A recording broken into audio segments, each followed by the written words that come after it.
पास आ जाता है फ्रेडरिक एक्टेजिया। इसके अंदर हमारे पास क्या ऑटोसोमल रिसेसिव डिसीज है, क्रोमोसोम 9 पे है और ये इनकोड करता है फ्रेटेक्सिन को, आयरन बाइंडिंग प्रोटीन है, जिसकी वजह से हमारे पास इम्पेयरमेंट हो जाती है माइटोकॉन्ड्रिया फंक्शन की। लेटर कोर्टिको स्पाइनल ट्रैक्ट जाता है, स्पाइनो सेरिबेलर जाता है, डोर्सल कॉलम जाता है, बिल्कुल वैसा ही जाता है जैसे हमारे पास विटामिन B12 में जाता है, बल्कि इसमें डोर्सल कॉलम भी जाता है, डोर्सल रूट गैंग्लिया भी जाता है, जो कि हमारे पास उसमें जा रहा था, टर्शियरी सिफिलिस में जा रहा था। उस डिसीज़ को हम क्या कह रहे थे, टेबीज डोर्सालिस। ये कम्बिनेशन है इन दोनों का। Staggering gait, frequent fall, nystagmus, स्केयर, पेस कैवस, डायबिटीज मेलाइटिस। याद रखना इसमें हमारे पास जो कम्प्लिकेशन है वो हमें याद रखना है कि हुक्म की वजह से हमारे पास काज ऑफ डेथ होता है, कैफोसिस के साथ प्रेजेंट करता है पेशेंट, हमटो होता है, हाई आर्चिस पी कैवस होता है। ये याद रखते हैं हमें जितनी भी बातें हैं। Frataxin, he is your favourite brother, always staggering, falling, but he has sweet big heart, ataxic. Chromosome 9 पे। फिर क्रोमोसोम अगर क्रेनियल लेवल 5 की लीजन होती है तो जॉ को जो है ना वो अपोजिट साइड पे लेके जाता है, तो जो है ना jaw deviate toward side of lesion due to unopposed from on the opposite pterygoid muscle. अच्छा, अब अगर क्रेनियल जॉ जो है को अपोजिट साइड पे लेके जाता है तो दूसरी जो है वो उसको सेम साइड पे होगी ना। क्रेनियल टफ या मिड लाइन, ये क्या होता है, जो वेगस नर्व होती है यूल्वा को एक मिड लाइन में रखती है, ठीक है, इप्सिलेटर मूव करवाती है। जब एक जगह की लीजन होगी तो दूसरा जो मसल है वो उसको दूसरी जो है ना इप्सिलेटर आप मूव नहीं कर पाएगा, मसल तो सप्लाई नहीं होगी तो वो डेविएट हो जाएगा। क्रेनियल 11 में हमारे पास स्टेर्नोक्लेडोमास्टॉइड का होगा, शोल्डर ड्रॉप होगा एक साइड पे ट्रेपीजियस की वजह से। द लेफ्ट स्टेर्नोक्लेडोमास्टॉइड कंट्रैक्ट करती है, हेल्प करती है, तो जिस तरफ में लीजन होगी उससे अपोजिट साइड पे हम सर मूव नहीं कर पाएंगे, क्योंकि राइट पे हमें मूव करने की कोशिश करना है। क्रेनियल नर्व का 12 की लीजन होगी तो टंग जो है toward the side of legion होगी, क्योंकि ये भी हमारे पास अपोजिट साइड पे टंग को मूव करवाता है, जैसे लीक योर वुंड्स, ठीक है।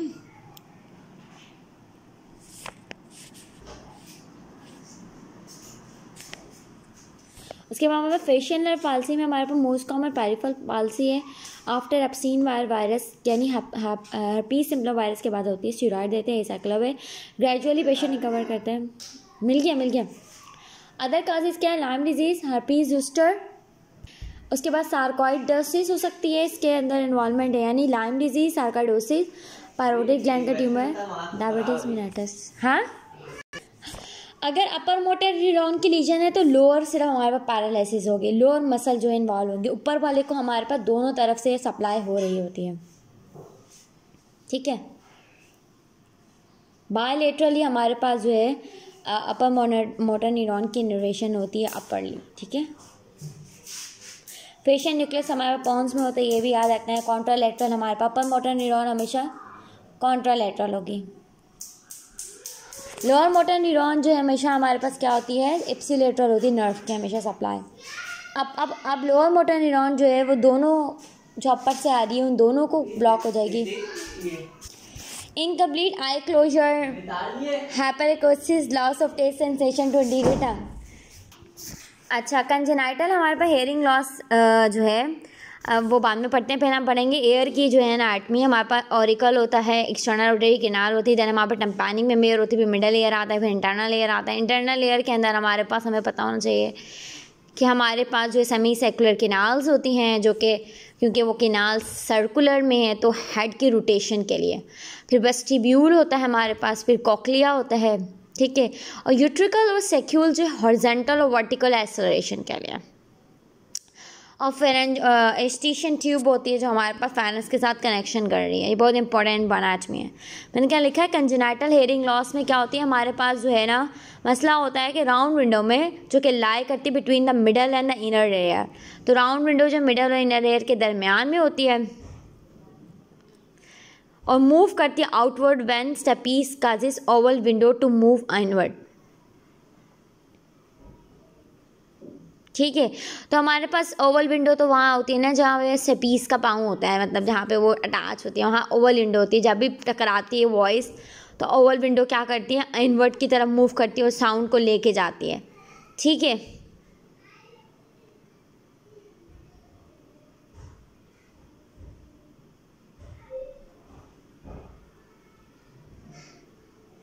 अच्छा, outer area visible portion of air include auditory canal tympanic में transfer sound wave vibration of tympanic membrane की वाइब्रेशन से होता है। मिडल एयर में एयर फिल्ड स्पेस है with 3 bones called the ossicles, malleus, incus and the stapes. ठीक है, ossicles को क्या कहते हैं, malleus, incus, stapes. Ossicles conduct and amplify sound from tympanic membrane to inner ear. फिर इनर में स्नेल फ्लूइड फिल्ड कोक्लिया होता है, contain basilar membrane, then vibrate secondary to sound vibration transduct by specialise hair cells auditory nerve में जाते हैं, पहले जो वो हेयर सेल में जाते हैं, फिर ऑडिटरी नर्व से ब्रेन सेल में जाते हैं। Each frequency lead to vibration specific location on basilar membrane, इसे कहते हैं टोनोटोपी। तो हमें याद रखना है कि कहाँ पे कौन एपेक्स पे कौन सी आती है और बेस पे कौन सी आती है। जो बाहर है ना वेव्स, वो हमारे पास जो है ना आती हैं हमारे पास बेस पे, हाई फ्रिक्वेंसी वाली जो आती हैं, बेस ऑफ कॉक्लिया। जो लो फ्रिक्वेंसी वाली होती हैं वो हमारे पास आती है एपेक्स में, नियर हेलिट्रोमा।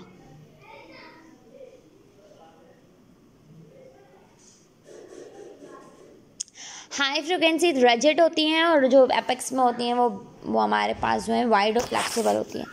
ओस्टाइटिस एक्सटर्ना के information of the external auditory canal most commonly due to pseudomonas associated with water exposure. Water का एक्सपोजर हो रहा है बार बार, एयर का ट्यूमर हो रहा है, हेयरिंग एड्स लगा रहे हैं, पेशेंट को ऑटोलेजिया होता है।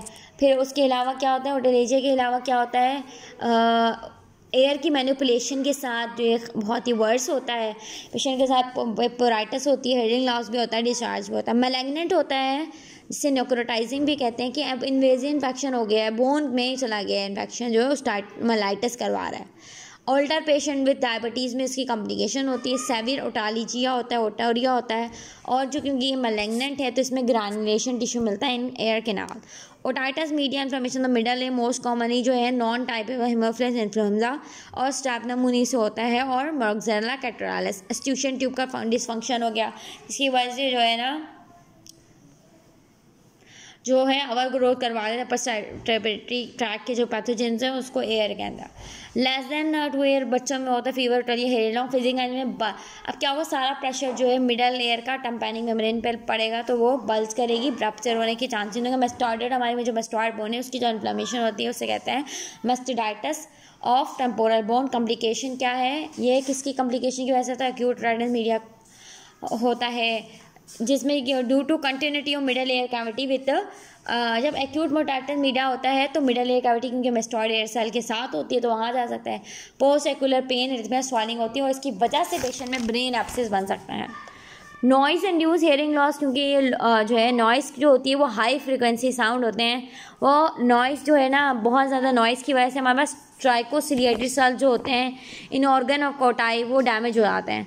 Sudden extremely loud noise can produce hearing loss due to tympanic membrane rupture. ठीक है, टाइम्पैनिक मेम्ब्रेन का रप्चर हो जाता है, नॉइज़ इंड्यूस की वजह से कंडक्टिंग हियरिंग लॉस होता है, याद रखना। जो हमारे पास स्टेपीज और टेंसर टेम्पनी है वो कॉन्ट्रैक्ट करती हैं ताकि लेस साउंड जो है हमारे पास जाए। अच्छा, presbycusis क्या है, age related progressive bilateral sensory hearing loss often of high frequency loss होता है due to destruction of hair cell at the cochlear base. ठीक है, बेस में होता है, लेकिन एपेक्स में जो प्रिजर्व रहती है जो है ना low frequency hearing at apex जो है वो प्रिजर्व रहती है, तो हाई फ्रिक्वेंसी नहीं सुन पाते लेकिन लो फ्रिक्वेंसी के साउंड सुन पाते हैं। अच्छा, जो एपिगुलाइटिस है वह एच इन्फ्लुएंजा की वजह से होता है, जो कि लैरिंजोट्रैकियोबोंगाइटिस है, जो नीचे का इन्फेक्शन है जो इसे हम क्रूप कहते हैं, वो पैरा इन्फ्लुएंजा की वजह से होता है।